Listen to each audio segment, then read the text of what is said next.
கதை கேட்க தயாராயிட்டீங்களா? Are you all ready to listen to a story? இன்றைக்கான வேத வசனத்தையும் கதையும் பார்ப்போமா? Shall we see today's Bible verse and a story? நமக்கு வாய்ப்பு கிடைக்கும் போது அதை தவற விட்டுட்டோம்னா திரும்பியும் அந்த வாய்ப்பு சில நேரம் நமக்கு கிடைக்காது.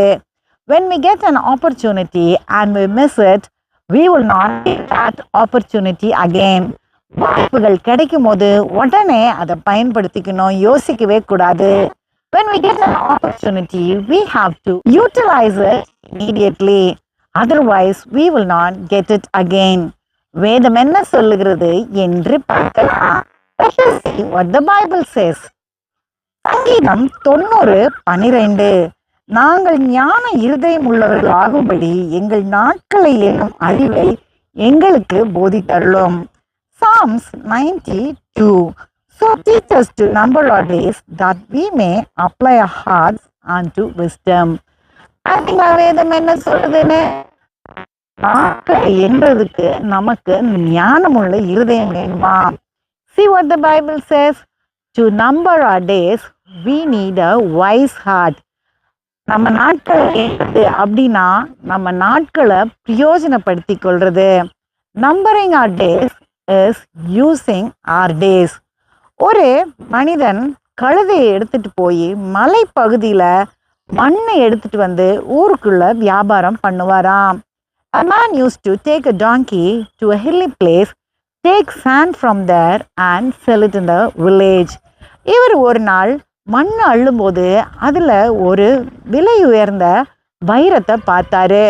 One day when he was taking sand, he saw a costly diamond. அவருக்கு அந்த வைரத்தோட மதிப்பு தெரியாததுனால அதை மணி மாதிரி கட்டி அவருடைய கழுதையோட கழுத்துல தொங்க விட்டாராம். He did not know the value of the diamond, so he made it like a bell and hung it around his donkey's neck. ஒரு நாள் அவர் சந்தைக்கு போகும்போது அங்க ஒரு வியாபாரி அந்த வைரத்தை பார்த்துட்டு இது அழகா இருக்குதே என்னன்னு கேட்டாரு. When he went to the market, a merchant saw that and asked, "This stone is pretty. What is that?" அந்த கழுதையை வச்சிருந்த ஆள் சொன்னாரா, என்னன்னு தெரியல, அழகா இருந்தது, உங்களுக்கு வேணும்னா நீங்க எனக்கு 10 ரூபாய் கொடுங்க, நான் தரேன் அப்படின்னு சொன்னாராம். The man who had the donkey said, "I don't know what it is. It was pretty, so I took it. If you want it, you give me 10 rupees and take it." அந்த வியாபாரிக்கும் அது என்னன்னு தெரியாதனால 10 ரூபாய் கொடுத்து அந்த கல்லை வாங்கி தன்னுடைய தராசுல நடுவுல தொங்க விட்டிருந்தாரு. The merchant also did not know what it was, so he gave 10 rupees and purchased it and kept it in the center of his balance. பலர் வந்து இந்த கல் அழகா இருக்குன்னு பார்த்துட்டு போவாங்க. Many used to come and see the stone and say it is very pretty and go. ஒரு நாள் ஒரு நகைக்கடைக்காரர் அங்க வர்றாரு. இந்த வைரத்தை பார்த்து அதை பத்தி கேட்குறாரு. One day a jeweler came there. He saw this diamond and asked about it. இந்த வியாபாரிக்கு அந்த வைரத்தை பத்தி தெரியாததுனால உனக்கு நான் 80 ரூபாய் கொடுக்குறேன், எனக்கு இந்த வைரத்தை கொடுன்னு கேட்டாரு.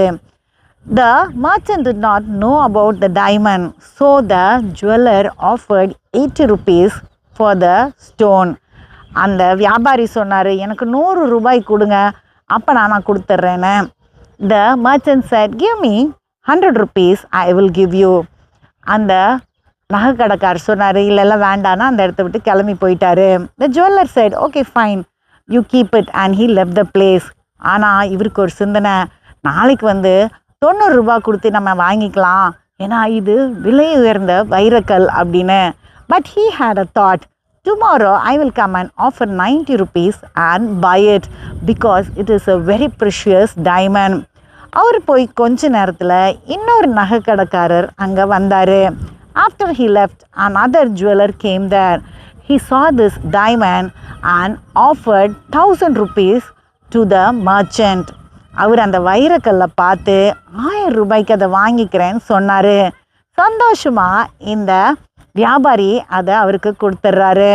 The merchant was very happy. He gave it to the jeweler.